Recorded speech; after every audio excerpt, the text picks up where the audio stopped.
আজকের রেসিপি হচ্ছে লাউ শাকের চচ্চড়ি। লাউ শাক শরীরের জন্য কিন্তু খুবই উপকারী, তবে পাই না সব সময়। আজকে দুধওয়ালাটা এনে দিল। একটু বড়ি ভেজে নেব আগে। যে বড়ি থাকুক না কেন ঘরে সেই বড়ি ভেজে বড়ি দিতে পারেন।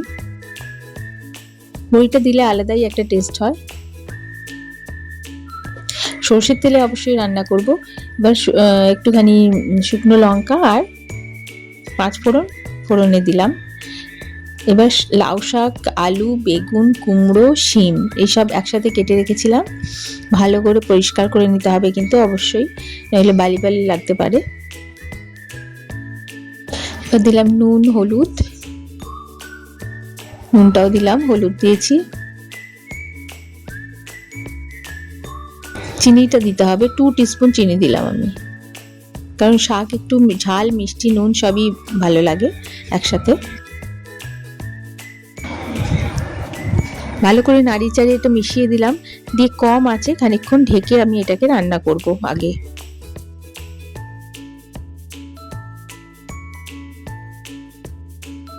খানিকটা মজে যাওয়ার পরে এটাকে একটু নেড়ে চেড়ে দিয়ে, এইভাবে তো এগুলো সেদ্ধ হবে না, শুধু ওটাকে নুন, হলুদ, মিষ্টি সব যাতে ওর ভেতরে একটু ভালোভাবে ঢুকে যায় তাই একটু মজিয়ে নিলাম। এবারে আমি একটু জল দিলাম, 2 কাপ মতন জল দিয়েছি আমি, যাতে লাউ শাক আর লাউয়ের ডাঁটা, কুমড়ো, আলু সব ভালোভাবে সেদ্ধ হয়ে যায়।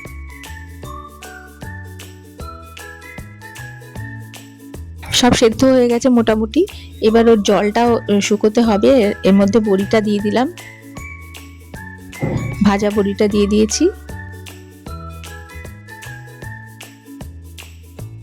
এবার দিলাম সর্ষে আর পোস্ত আর কাঁচা লঙ্কা বেটে রেখেছিলাম আলাদা করে, সেটা। পোস্ত দিয়ে যে কোনো ডাঁটার চচ্চড়ি খুব ভালো লাগে। সর্ষে দিতেই হবে, একটুখানি সর্ষে না দিলে ভালো লাগে না। ওপর থেকে একটু কাঁচা সর্ষের তেল দিলাম। এবার এটার জলটা পুরোটাকে শুকিয়ে নেব আমি, মাখা মাখা করতে হবে ব্যাপারটা। প্রথমে একটু ঢেকে ওটাকে রান্না করলাম, তারপর এটা খুলে রান্না করব, কারণ জলটা শুকোতে গেলে খুলে রাখতে হবে। ব্যাস, এটা জলটা শুকিয়ে গেছে, মাখা মাখা হয়ে গেছে। আর খেতে দারুণ হয়েছিল, খুবই ভালো লাগে খেতে। এই ধরনের চচ্চড়ি আমার খুব প্রিয় আর শরীরের জন্য উপকারী। তো রেডি লাউ শাকের চচ্চড়ি। এবার গরম ভাতের সাথে পরিবেশন করতে হবে।